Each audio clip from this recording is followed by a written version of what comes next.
ये वतन का राग। नमस्कार, वतन का राग कार्यक्रम में आप सभी का बहुत बहुत स्वागत है। पीढ़ी दर पीढ़ी संस्कारों की थाती हस्तांतरित होती जाती है। समय के प्रवाह में जीवन मूल्य बहते हैं और पहुंच जाते हैं कल तक। जैसे फूल के भीतर सुगंध बसती है उसकी पहचान बनकर, ऐसे ही मानव समाज में संस्कृति पनपती है, साथ जीने, खाने, उठने बैठने से महकती है और बन जाती है किसी देश समाज की पहचान। सच है कि किसी भी देश या समाज का निर्माण उस देश के लोगों के रहन सहन, आचार विचार, उनकी आस्था, उनके विश्वास, उनके संस्कार से मिलकर होता है। ये सदियों की एक लंबी प्रक्रिया है। ये किसी एक व्यक्ति के पुरुषार्थ का फल नहीं होता, बल्कि बरसों बरस चलते हुए नए विचारों, नए परिवर्तनों से तालमेल बिठाते हुए आगे बढ़ते हुए ही एक देश बनता है। इसीलिए देश जैसा कल था वैसा आज नहीं होता, और जैसा आज है ठीक वैसा ही कल नहीं होगा। समय समय पर कुछ चिंतक, विचारक, समाज सुधारक, कुछ बुद्धिजीवी जन्म लेते हैं और देश समाज को एक दिशा, एक गति देते हैं। समय की सुदीर्घ यात्रा में बहुत सी बुराइयां भी समाज की तहों में जम जाती हैं। वो उनका प्रक्षालन करते हैं। अपनी जड़ों से जुड़े हुए वो कुछ नवाचार करते हैं ताकि आने वाला समय और अच्छा हो। एक ऐसी ही महान विभूति थे केशव चंद्र सेन, जिन्होंने भारत के सामाजिक और धार्मिक सुधार आंदोलन में महत्वपूर्ण भूमिका निभाई। वो ब्रह्म समाज से संबद्ध थे तथा उन्होंने एक नए सार्वभौमिक धर्म नव विधान की स्थापना की। केशव चंद्र सेन का जन्म 19 नवंबर सन 1838 को कलकत्ता के एक संपन्न परिवार में हुआ था। उनके पिता प्यारे मोहन प्रसिद्ध वैष्णव विद्वान दीवान राजकमल के पुत्र थे। इस तरह घर में एक आध्यात्मिक वातावरण था। जब वो मात्र 10 वर्ष के थे तब उनके पिता का निधन हो गया। इसके बाद उनका पालन पोषण उनके चाचा ने किया। ये वो समय था जब बंगाल की धरती सामाजिक धार्मिक आंदोलनों से जागृत होकर नया विहान देख रही थी। ब्रह्म समाज ने इस पुनर्जागरण युग को गहराई तक प्रभावित किया था। राजा राम मोहन राय इसके प्रवर्तक थे। उनके निधन के बाद द्वारकानाथ टैगोर ने इसकी बागडोर संभाली। ब्रह्म समाज का उद्देश्य था भिन्न भिन्न धार्मिक आस्थाओं में बंटी जनता को एकजुट करना तथा समाज में व्याप्त कुरीतियों को दूर करना। सबको पुकारो, सबको बुलाओ और जीवन का शुभ गान सुनाओ।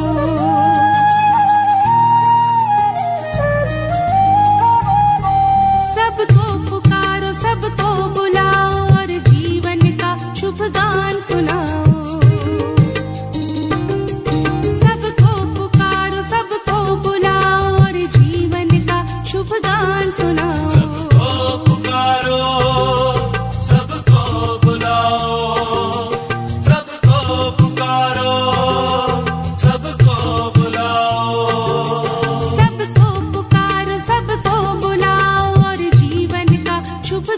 सुना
गान सुनाओ।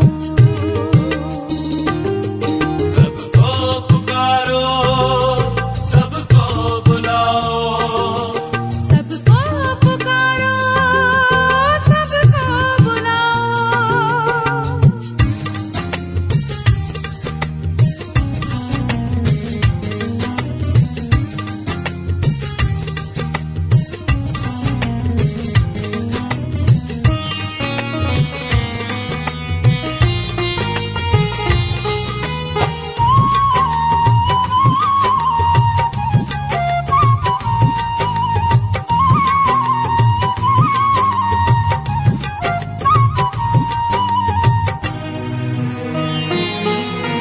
बीत गया जो वो भी नया था, पुराने जिसे प्राचीन कहा था। बीत गया जो वो भी नया था, पुराने जिसे प्राचीन कहा था। वही पुरातन आज नया है, उसके ही अध्याय बढ़ाओ, उसके ही अध्याय बढ़ाओ। जीवन का शुभ गान सुनाओ। सबको पुकारो, सबको बुलाओ और जीवन का शुभ गान सुनाओ। सबको पुकारो, सबको बुलाओ, सबको पुकारो, सबको बुलाओ।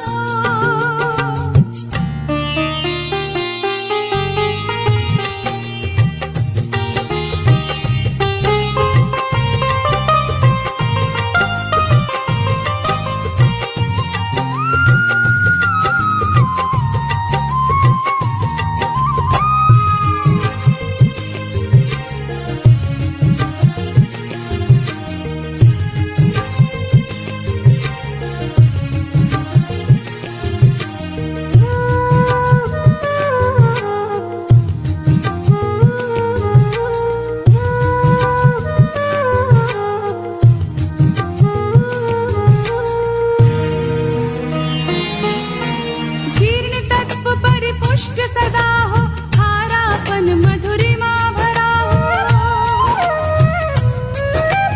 जीर्ण तत्व परिपुष्ट सदा हो, खारापन मधुरिमा भरा हो। धरा धरा तन नादर खाओ, मोह पुंज के बोध कराओ, मोह पुंज के बोध कराओ। जीवन का शुभ गान सुनाओ।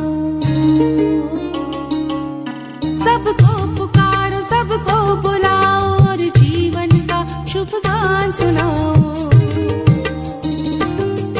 सबको पुकारो, सबको बुलाओ, सबको पुकारो, सबको बुलाओ।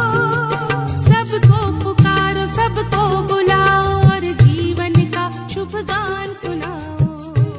नवजागरण के ऐसे वातावरण ने केशव चंद्र सेन को भीतर से गढ़ने का काम किया। युवावस्था से ही वो एक विश्व धर्म की तलाश में थे। सन 1857 में अपने कॉलेज के दिन में ही उन्होंने विद्यार्थियों के लिए एकेश्वरवादी धार्मिक समिति की स्थापना भी की थी। इसी समय उनकी भेंट ब्रह्म समाजी नेता देवेंद्रनाथ टैगोर से हुई। ब्रह्म समाज का उद्घोष था कि ईश्वर एक है, आत्मा अमर है, सभी मानव समान हैं और अहिंसा परम धर्म है। इन मूल्यों से केशव चंद्र सेन अत्यंत प्रभावित थे। यही कारण है कि सन 1857 में वो ब्रह्म समाज में शामिल हो गए। उन्होंने नए विचारों और नई गतिविधियों के माध्यम से ब्रह्म समाज संगठन को एक नया रूप दिया। इसके माध्यम से उन्होंने मूर्ति पूजा, जातिवाद और अनेक कुरीतियों के विरुद्ध लड़ाई लड़ी। वो ब्रह्म समाज के आचार्य बने। केशव चंद्र सेन ने शैक्षिक, सामाजिक और आध्यात्मिक पुनर्जागरण में अत्यंत महत्वपूर्ण योगदान दिया। उन्होंने निर्धन जनता के लिए राहत अभियान चलाए। शिक्षा को वो अत्यंत महत्वपूर्ण मानते थे। उनका कहना था कि शिक्षा वो दीपक है जो मनुष्य को भीतर और बाहर से प्रकाशित कर देता है। शिक्षा से ही मनुष्य मौलिक चिंतन कर सकता है तथा अच्छे और बुरे में अंतर करते हुए जीवन में नवीन विचारों को प्रवेश दे सकता है। केशव चंद्र सेन ने बच्चों और वयस्कों के लिए स्कूल खोले। इतना ही नहीं, पढ़ने की सामग्री सभी तक पहुंच सके, इस उद्देश्य से उन्होंने सस्ता प्रकाशन भी शुरू किया। स्त्री शिक्षा उनकी सबसे बड़ी चिंताओं में से एक थी। उन्होंने वाम बोधिनी सभा के शिक्षा संबंधी प्रयासों का भरपूर समर्थन किया। केशव चंद्र सेन बाल विवाह के भी प्रबल विरोधी थे। उन्होंने सदा ही बाल विवाह की निंदा की तथा 1872 में अपने समाज के विवाह संस्कारों को कानून द्वारा मान्यता दिलवाने में महत्वपूर्ण भूमिका निभाई। ये वो समय था जब समाज में विधवा महिलाओं की स्थिति अत्यंत दयनीय थी। इसके साथ ही जाति प्रथा की जड़ें भी बहुत गहरी थीं। उन्होंने विधवा पुनर्विवाह और अंतर्जातीय विवाह को प्रोत्साहन दिया। हर जीवन में नवविहान का संकल्प लिए वो लगातार चलते रहे। जीवन में जीवन में जीवन में जीवन में फिर नया विहान हो, एक प्राण एक कंठगान हो, कंठगान हो। जीवन में फिर नया विहान हो, एक प्राण एक कंठगान हो, कंठगान हो। जीवन में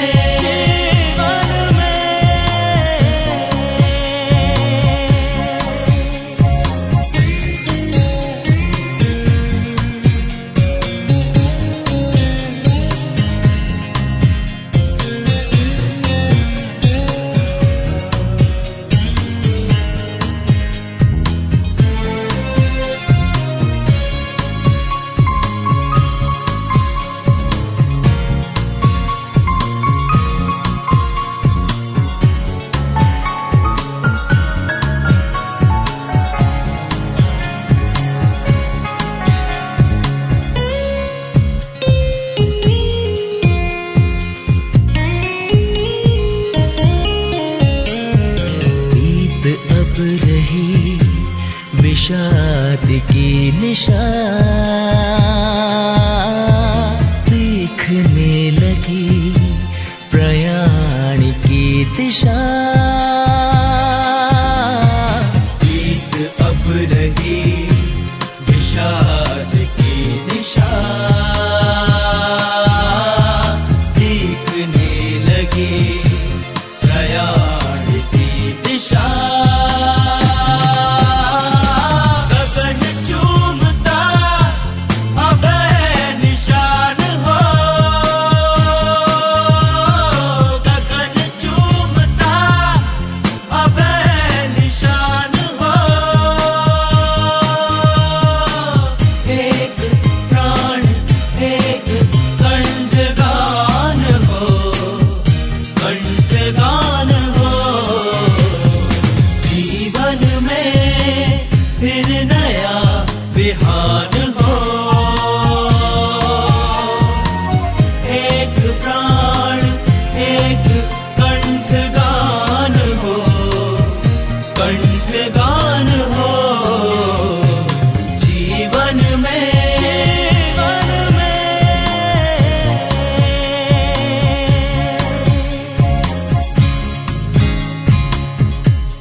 एक प्राण एक कंठगान हो, कंठगान हो जीवन में, जीवन में।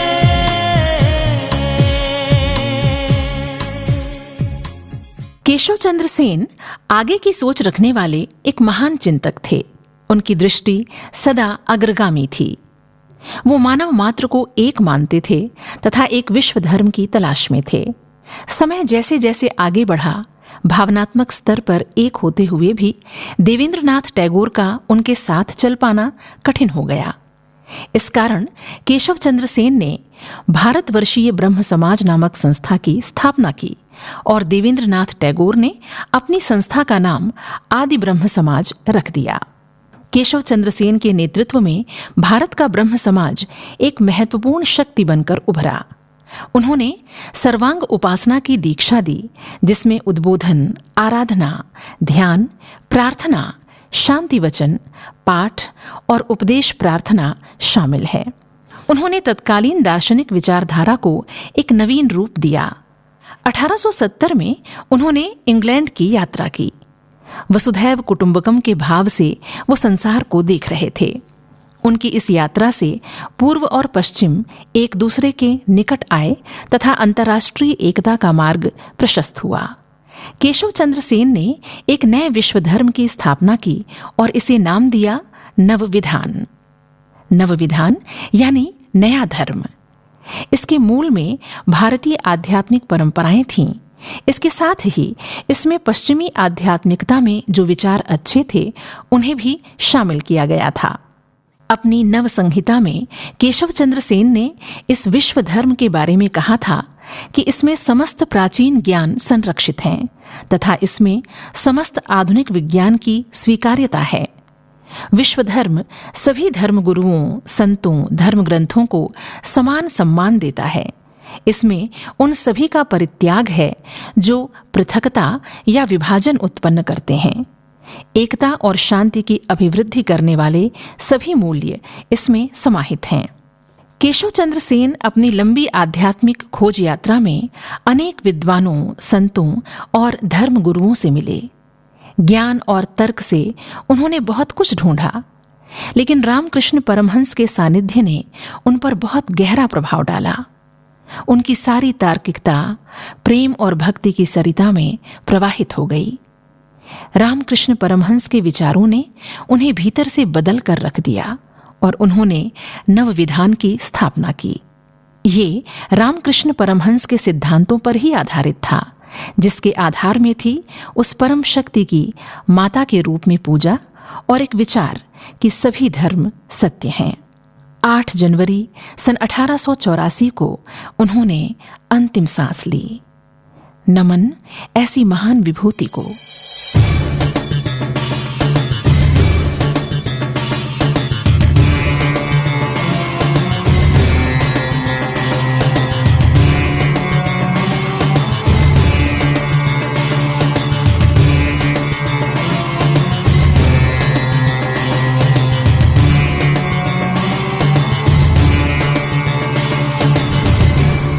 जगत जननी जगतारिणी वन्दे, जगत जननी जगतारिणी वन्दे। हे सुख दुख स्वच्छन्दे, हे सुख दुख स्वच्छन्दे। जगत जननी जगतारिणी वन्दे, जगत जननी जगतारिणी वन्दे। हे सुख दुख स्वच्छन्दे, हे सुख दुख स्वच्छन्दे।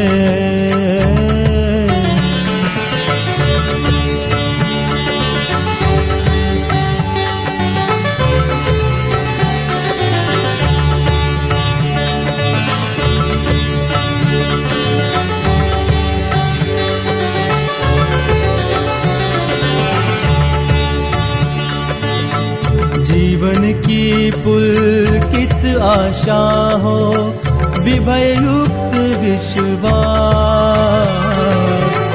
तुम्ही मृत्यु की मौन निराशा, तुम संशय विजय का त्रास। आदि शक्ति हो,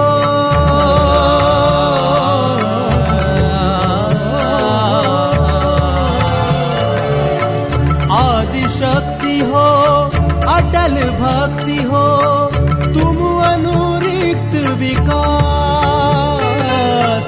देवी सृष्टि हो और प्रलय हो, करुणा हो उल्लास। हे सुख दुख स्वच्छंदे, हे सुख दुख स्वच्छंदे। जय काली काली जय काली वंदे, जय काली काली जय काली वंदे। सृजन विजन स्वच्छंदे, सृजन विजन स्वच्छंदे।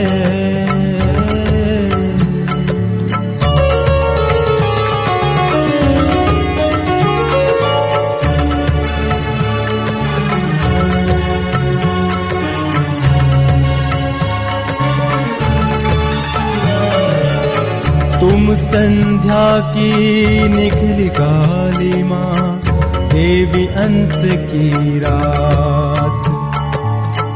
तुम प्रभात का धुंधलापन हो, दिन जिसका प्रतिघात। है अभेद अस्तित्व तुम्हारा, अंधकार अज्ञात।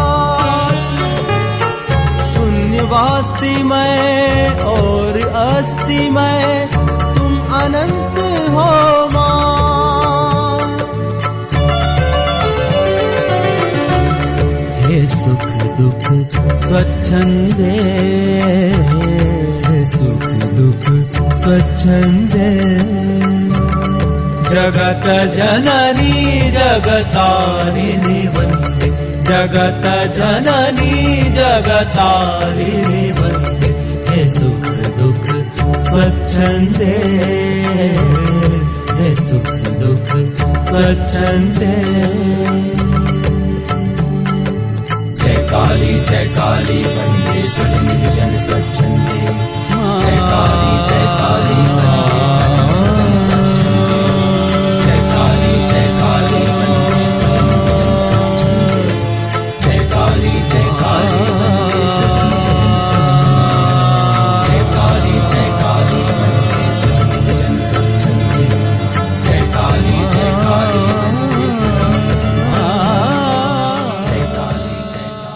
अभी आप सुन रहे थे कार्यक्रम वतन का राग। मार्गदर्शन श्री शिवशेखर शुक्ल, समन्वय श्री संतोष कुमार वर्मा और प्रस्तुति स्वराज संस्थान संचालनालय, संस्कृति विभाग, मध्य प्रदेश की। ये वतन का